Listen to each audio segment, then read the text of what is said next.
H D. Kumaraswamy ವಿರುದ್ಧ ಡಿ.ಕೆ. ಶಿವಕುಮಾರ್ ಕೆಂಡಾಮಂಡಲವಾಗಿದ್ದಾರೆ. ಎಚ್.ಡಿ.ಕೆ ಹುಚ್ಚ, ಅವರು ಆಸ್ಪತ್ರೆಗೆ ಸೇರಿ ಚಿಕಿತ್ಸೆ ಪಡೆಯೋದು ಉತ್ತಮ.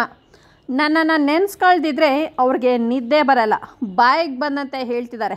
ತುಂಬಾ ಸಂತೋಷ. ಕೇಂದ್ರ ಉಕ್ಕು ಸಚಿವ ಎಚ್.ಡಿ. ಕುಮಾರಸ್ವಾಮಿ ಒಬ್ಬ ಹುಚ್ಚ, ಅವರು ಆಸ್ಪತ್ರೆಗೆ ಸೇರಿ ಚಿಕಿತ್ಸೆ ಪಡೆಯೋದು ಉತ್ತಮ ಎಂದು ಉಪಮುಖ್ಯಮಂತ್ರಿ ಡಿ.ಕೆ. ಶಿವಕುಮಾರ್ ವಾಗ್ದಾಳಿ ನಡೆಸಿದ್ದಾರೆ. ಮೂಡಾ ಹಗರಣ ಹೊರಬರುವಲ್ಲಿ ಡಿ.ಕೆ. ಶಿವಕುಮಾರ್ನ ಕೈವಾಡವಿದೆ ಎಂಬ ಕುಮಾರಸ್ವಾಮಿ ಪರೋಕ್ಷ ಆರೋಪಕ್ಕೆ ಶುಕ್ರವಾರ ವಿಧಾನಸೌಧದಲ್ಲಿ ಕಿಡಿಕಾಡಿದ ಅವರು, ಮೂಡಾ ಹಗರಣ ವಿಚಾರದಲ್ಲಿ ಕುಮಾರಸ್ವಾಮಿ ಮಾಡುತ್ತಿರುವುದು ಆಧಾರರಹಿತ ಆರೋಪ.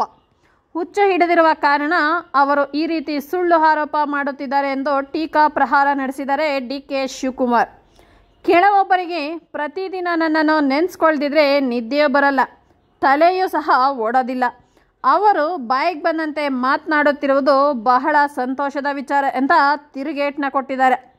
ಮಂಡ್ಯದಲ್ಲಿ ಜನತಾ ದರ್ಶನಕ್ಕೆ ಅಧಿಕಾರಿಗಳು ಹೋಗಬಾರದೆಂದು ರಾಜ್ಯ ಸರ್ಕಾರದಿಂದ ಸೂಚನೆ ನೀಡಲಾಗಿದೆ ಎಂಬುದು ಸರಿಯಲ್ಲ. ಜನರನ್ನ ಇಟ್ಕೊಂಡು ಜನತಾ ದರ್ಶನ ಮಾಡಲಿ ಅಥವಾ ಹಳ್ಳಿ ಹಳ್ಳಿ ತಿರುಗಲಿ, ಯಾರು ಬೇಡ ಎಂದಿದ್ದಾರೆ? ಅಧಿಕಾರಿಗಳು ಅವರ ಶಿಷ್ಟಾಚಾರ ಪಾಲಿಸುತ್ತಾರೆ. ಅದರ ಪ್ರಕಾರ ಸಂಸದರನ್ನು ಹೇಗೆ ಸ್ವಾಗತಿಸಬೇಕೋ ಆ ರೀತಿ ಕೆಲಸ ಮಾಡ್ತಾರೆ. ನಾವು ದೆಹಲಿಗೆ ತೆರಳಿ ಅಲ್ಲಿನ ಅಧಿಕಾರಿಗಳನ್ನು ಬಳಸಿಕೊಳ್ಳಲು ಆಗುತ್ತದೆಯೇ? ಜನರಿಗೆ ಹೋಗಬೇಡಿ ಅಂತ ಹೇಳಲು ಸಾಧ್ಯವೇ? ನನಗೆ ಈ ಆರೋಪದ ವಿಚಾರವೇ ಗೊತ್ತೇ ಇಲ್ಲ.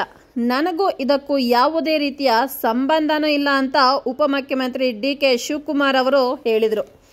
ಇದೇ ವೇಳೆ ಮುಖ್ಯಮಂತ್ರಿ ಸಿದ್ದರಾಮಯ್ಯ ಈ ವಿಚಾರವಾಗಿ ಪ್ರತಿಕ್ರಿಯಿಸಿ, ಈ ಹಿಂದೆನೂ ಸಹ ಬಿಜೆಪಿ ಆಡಳಿತದಲ್ಲಿದ್ದಾಗ ಪ್ರತಿಪಕ್ಷದವರು ಪರಿಶೀಲನಾ ಸಭೆ ನಡೆಸಬಾರದು ಎಂಬ ಆದೇಶವನ್ನು ಹೊರಡಿಸಿದ್ರು.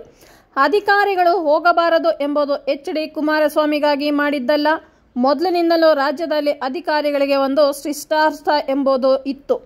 ಅದನ್ನು ಅಧಿಕಾರಿಗಳು ಪಾಲನೆ ಮಾಡಿದ್ದಾರೆ ಅಂತ ಸಿಎಂ ಸಿದ್ದರಾಮಯ್ಯ ಅವರು ಸ್ಪಷ್ಟವಾಗಿ ತಿಳಿಸ್ತಾ ಇದ್ದಾರೆ ವೀಕ್ಷಕರೇ.